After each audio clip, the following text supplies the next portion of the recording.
Mahigit 2 linggo bago ang deadline ni Pangulong Bongbong Marcos na mag-consolidate ang mga pampasaherong jeep, muling nagprotesta ang ilang transport group. Kumustahin natin ang tigil pasada sa ilang lugar sa Metro Manila sa ulat on the spot ni Joseph Moro.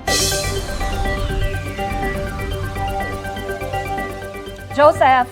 Rafi, Tina, at simula na nga ng 2 araw na tigil pasada na ikinasa ng grupong Piston at Manibela kontra sa PUV Modernization Program. At nagtitipon-tipon na sila dito sa UP para sa yung mga sasali sa kilos protesta. Sa pag-ikot naman natin sa ilang bahagi ng Metro Manila katulad sa Maynila, halos normal naman yung sitwasyon ng mga commuter sa Maynila kung saan may mga miyembro mismo ng Manibela ay tuloy ang kanilang pamamasada. Ayon sa ilang mga jeepney driver na nakausap natin doon, ay naghihintay lamang sila ng tawag mula kay Manibela President Mar Valbuena kung ititigil na sila ng pamamasada ngayong araw. Sa Philcoa naman sa Quezon City ay naiipon lamang yung mga pasahero na nag-aabang ng masasakyan. Karamihan mga papasok sa kanilang mga trabaho at matyagang naghihintay ng masasakyan sa gitna ng tirik na araw.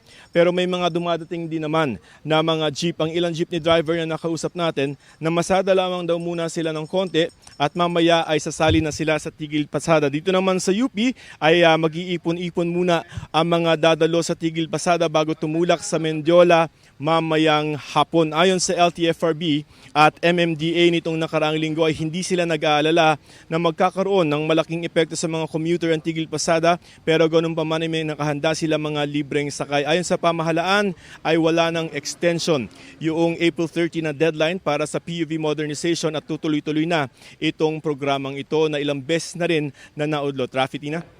Joseph, may reaksyon ba yung Piston at Manibela na may mga lugar sa bansa na hindi sumama dyan sa tigil pasada?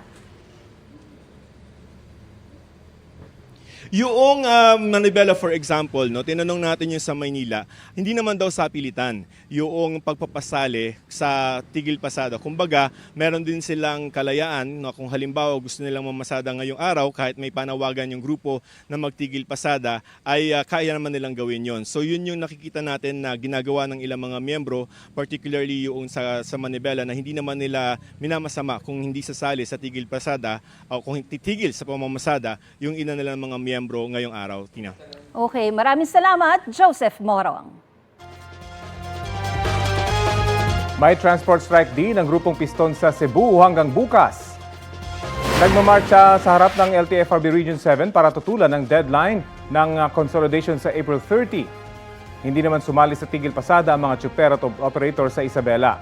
Gayon din sa Pangasinan na karamihan daw sa jeepney units ay consolidated ng prangkisa.